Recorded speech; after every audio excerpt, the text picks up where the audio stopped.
ब्रह्म ज्ञान की बात चली है तो हमारे एक सत्संगी हैं ओमान में, वो पूछते हैं प्रभु ब्रह्म ज्ञान क्या है। अभी इतना सब कुछ बताया, अंतरात्मा में अपने ध्यान में उतरना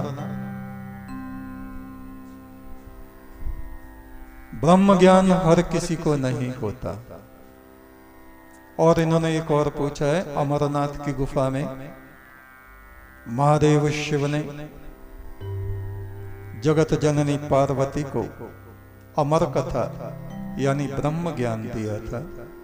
उस समय उनको तो नींद आ गई और एक कबूतर उस ज्ञान को सुन रहा था। कहते हैं वो ब्रह्म ज्ञानी हो गया और अजर अमर हो गया। वो कबूतर कौन था?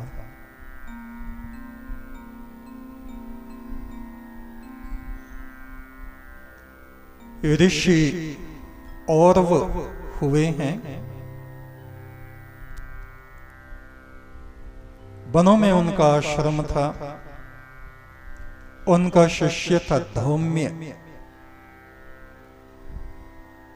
और उस धौम्य को ऐसी लगन थी कि मैं इस शरीर में उस ईश्वर की प्राप्ति करूं, ईश्वर का ज्ञान मुझे प्राप्त हो। रात दिन गुरु का दिया हुआ मंत्र जपता रहता, न दिन देखता, न रात, न सुबह, न शाम, और कुछ उसको सूझता नहीं था। और वह ऋषि, उन्होंने सोचा ये मुझको नीचा दिखाना चाहता है, मेरे ज्ञान का तिरस्कार करके ईश्वरीय अवस्था में पहुंच के मुझको निम्न दिखाने का प्रयास कर रहा है। उनकी बुद्धि विचलित हुई। रात्रि का समय था। उन्होंने कहा, धौम्य उठो, मेरी बात को सुनो। इस तरह से ब्रह्म ज्ञान नहीं होता। पर वो अपने ध्यान में लगा रहा है। उसको गुरु की आवाज ही नहीं आई। इतना वो बाहर के संसार से अलग हट गया। ऋषि को क्रोध आया। उन्होंने कमंडल से जल लिया और उसको श्राप दिया। कबूतर की तरह आंख बंद किए बैठा है। मैं तुझे श्राप देता हूं, अज्ञान और अविद्या के अंधकार में, अंतरिक्ष में अनंत काल तक तो भटकता रहेगा। तुझको ब्रह्म ज्ञान नहीं होगा। ऋषि सत्यवादी थे और उनका श्राप सत्य हुआ। उनका शिष्य धौम्य कबूतर बन गया, उड़ गया।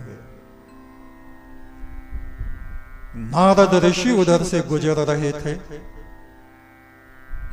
उन्होंने देखा ये और वो ऋषि, इनकी बुद्धि क्रोध ने नष्ट कर डाली है। वे आकाश मार्ग से वहां उतरे। कहा, अरे और वो ऋषि, आपको ये क्या हुआ? परमात्मा के ध्यान में बैठे हुए शिष्य को आपने इतना भयंकर श्राप दे दिया। उनको अपनी भूल का एहसास हुआ, पश्चाताप करने लगे। देव ऋषि, ये मैंने क्या कर दिया? ये मुझसे क्या हो गया? ऐसे कोमल हृदय वाले अपने शिष्य को मैंने अभिशप्त कर दिया, श्राप दे दिया। अब क्या करूं? नारद ऋषि ने कहा, कुछ नहीं, आप वही अपनी ब्रह्म उपासना करते रहिए। जो हुआ है आपके द्वारा, इसमें भी ईश्वर की ही कोई प्रेरणा रही होगी। हे ऋषि, अपने मन को शांत करो।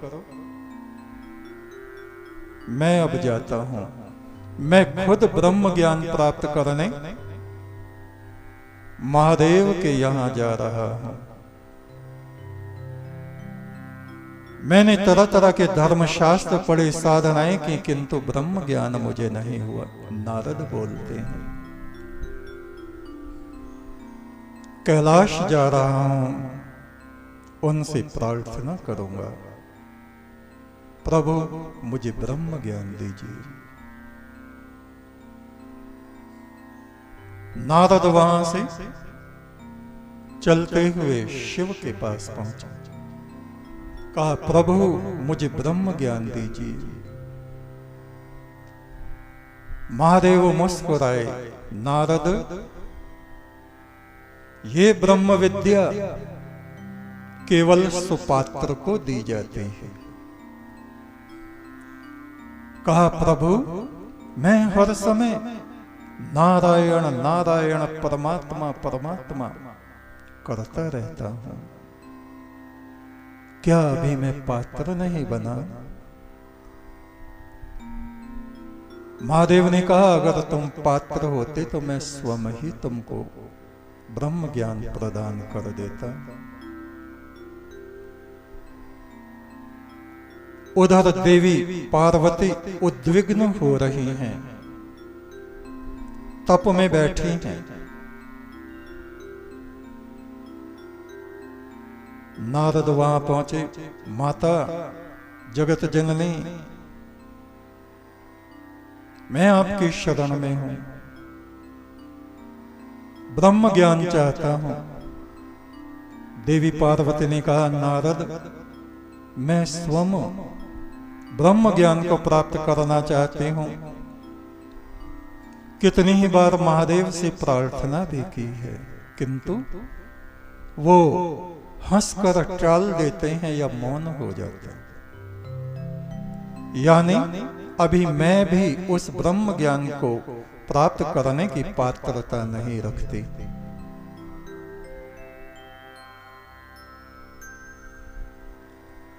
देवी पार्वती नारद के साथ पहुंची महादेव के पास, प्रभु ये दिव्य ब्रह्म ज्ञान हमें कब प्राप्त होगा? महादेव ने कहा, देवी अभी समय नहीं है, समय आने दीजिए। बहुत काल व्यतीत हो गया। देवी पार्वती की उद्विग्नता शांत नहीं हुई। महादेव ने कहा, चलो आज हम एक अन्य स्थली में चलते हैं, जहां से अमरावती नदी की धारा फूटती है। और वो पार्वती को लेके वहां पहुंचे। ये देखो, ये मेरा अति एकांत स्थल है पार्वती, अमरेश्वर इस स्थान को कहा जाता है। पार्वती ने कहा, आज तक आपने यह स्थान हमें दिखाया नहीं। बोले, आज दिखाया है, बैठो, अब यहां मैं तुमको ब्रह्म ज्ञान दूंगा। अचरज और प्रसन्नता से देवी पार्वती का मुखमंडल प्रकाशमान हो गया। मेरे धन्य भाग हैं प्रभु। और शिव ने अपना डमरू बजाया, सारे पशु पक्षी आसपास तक, जहां तक आवाज गई, सब भाग गए। कोई भी इस ब्रह्म ज्ञान को ना सुने। यक्ष किन्नर देवता मनुष्य सब यहां से दूर जाए। और शिव ने वो ब्रह्म ज्ञान कहना प्रारंभ किया। पार्वती, ध्यान की अवस्था में बैठ जाओ और जैसे जैसे मैं बोलूं हुंकारा देते रहना, हुंकार देते रहना। और उन्होंने कहना शुरू किया, देवी ये ज्ञान मैंने पहले विष्णु को दिया था, और विष्णु ने साधना करके, उपासना करके अपने भीतर ब्रह्म ज्योति को प्रकट किया। सुन रही हो? कहा और ये जो कुछ भी प्रकृति तुम्हें दिख रही है, ये सब कुछ उस ब्रह्म का स्वरूप है। पार्वती वो कर रही।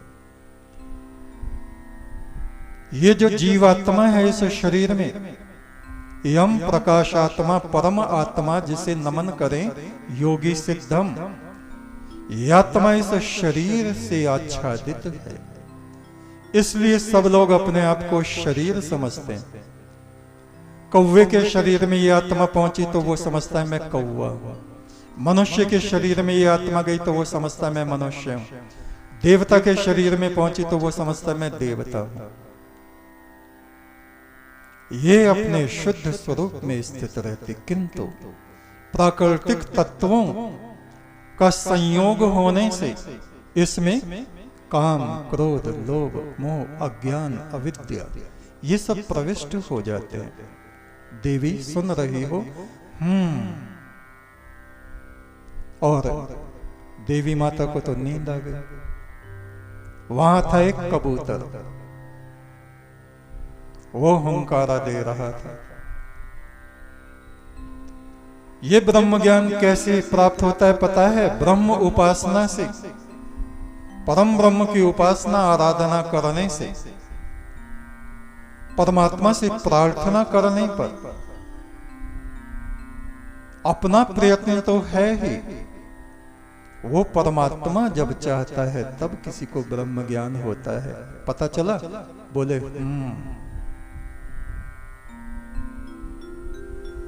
और वार्ता पूरी हुई तो शिव ने देखा देवी पार्वती तो सो रही हैं। उन्होंने आसपास देखा, ये हुंकारा कौन दे रहा था? यक्ष, किन्नर, देवता, पशु पक्षी में कौन है? सामने प्रकट हो। कबूतर बेचारा सामने आ गया। कहा मेरी आज्ञा के विरुद्ध तुम यहां कैसे उपस्थित हुए? कहा हे महादेव, क्या संसार में आपकी आज्ञा के विरुद्ध कोई कार्य होता है? जब आपने डमरू बजाया, मैं दूर पहाड़ों के पीछे एक वृक्ष पर सो रहा था। मैंने स्वप्न देखा कि महादेव मुझे बुला रहे हैं।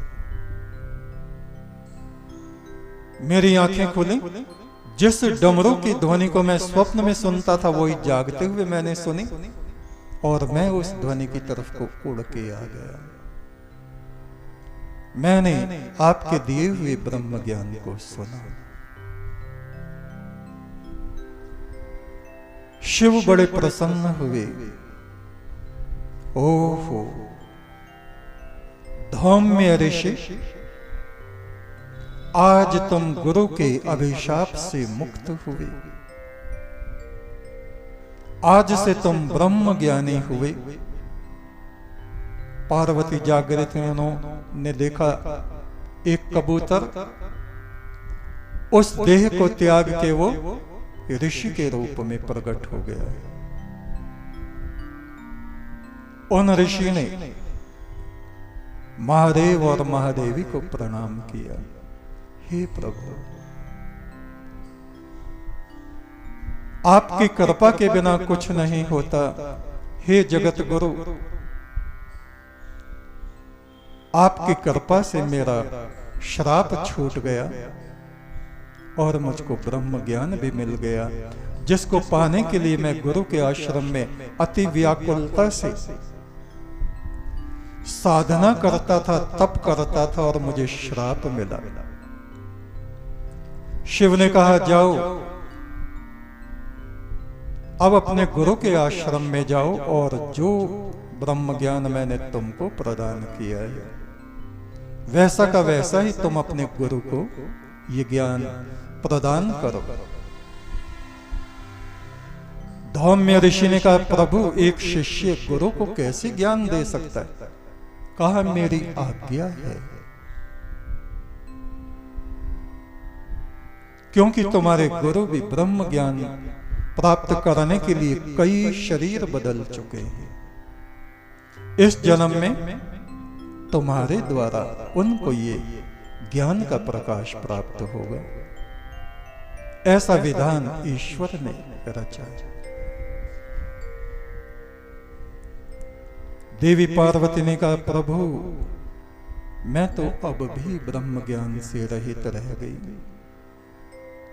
महादेव मुस्कुराए, जब समय होगा तब तुम्हें इसकी प्राप्ति होगी देवी पार्वती। और धौम्य ऋषि अपने गुरु के आश्रम में गए, वहां गुरु के चरण पकड़ लिए। गुरुदेव, हे ब्रह्म स्वरूप, मैं आपकी चरण वंदना करता हूं। महादेव की कृपा से मैं शाप मुक्त हो गया हूं। उन्होंने मुझको ब्रह्म ज्ञान दिया है और आज्ञा दी है कि वो सब जो मैंने उनसे सुना है मैं आपको बताऊं। और वो ऋषि ने कहा, वाह वाह वाह वाह मेरे शिष्य, तुम धन्य हो, धन्य हो, धन्य हो। इस समय तुम मेरे गुरु हुए और मैं तुम्हारा शिष्य। धौम्य ऋषि ने कहा, नहीं गुरुदेव, ऐसा कभी हो नहीं सकता। एक बच्चा भी अपने पिता को कुछ सुना सकता है। आप ऊंचे आसन पे बैठिए। यदि आप प्रारंभ में ही मुझको अपने शिष्य के रूप में न ग्रहण करते, न मुझे श्राप देते, न महादेव की करुणा मुझ पे बरसती, न मैं उस अमरेश्वर गुफा में पहुंचता, अमरनाथ गुफा में। वो श्रावण पूर्णिमा का दिन था जब महादेव शिव ने ये ज्ञान देवी पार्वती को दिया और उसकी धारा वहां से मुड़ के मेरे हृदय में आ गई। और वो ही सब कुछ जो शिव ने उसको बताया था। ऐ शमनवती रियते पुत्र, ये संसार ऐसी नदी है जो प्रचंड वेग से बहती रहती है। इसमें आत्माएं व्याकुल बने रहते हैं, चाहे देव हों, पितर हों, मनुष्य हों। अपने मन को जो शांत बना लेता है, उस अनड़वान गाड़ीवान की गाड़ी में जो बैठ जाता है, धर्म आरूढ़ जो हो जाता है, और उसके पश्चात अशुभ वृत्तियों को, अभिमान को, क्रोध को, लोभ को, स्वार्थ को, झूठ को जो इस किनारे पर छोड़ देता है, वह इस नदी को पार करके उस तरफ पहुंचता है। लोग साधनाएं भी करते रहते हैं और क्रोध भी करते रहते हैं। लोग साधनाएं और तप भी करते रहते हैं और लोभ में भी पड़े रहते हैं। ऋषि मुनि तपस्या भी करते रहते हैं और स्वार्थ और तरह तरह के विकारों में भी पड़े रहते हैं। इसलिए उनको अनंत शांति की प्राप्ति नहीं हो पाती। जब तक इन अशुभ तत्वों को कोई अपने भीतर से बाहर उगल नहीं देता, इनका वमन नहीं कर देता, तब तक उसकी आत्मा को ब्रह्म शांति प्राप्त नहीं होती। मंत्र जपना अलग बात है, उपवास करना अलग बात है, यज्ञ करना अलग बात है, दान करना अलग बात है, इतना सब करते हुए भी मनुष्यों के भीतर स्वार्थ, लोभ, क्रोध, कटुबाणी, अशुभ तत्व भरे रहते हैं। इनको बाहर निकालने से ही आत्मा को पूर्ण शांति, ब्रह्म शांति और ब्रह्म ज्ञान की पात्रता प्राप्त होती है। शुभमस्तु। यही है ब्रह्म ज्ञान, जब ये जीवात्मा अपने आप को ब्रह्म रूप समझने लगती है। मट्टी का डला अपने को नहीं समझती, ये शरीर मट्टी है। ये शरीर भी पंच तत्वों में मिलके उस आदि तत्व में पहुंच जाता है। ये शरीर भी नाशवान नहीं है, एक भी तत्व इसमें नाशवान नहीं है। अग्नि अग्नि में, जल जल में, और जीवात्मा उस परम ब्रह्म में मिल जाती है। ये ही मूल ब्रह्म ज्ञान है। शुभमस्तु। आज इतना है।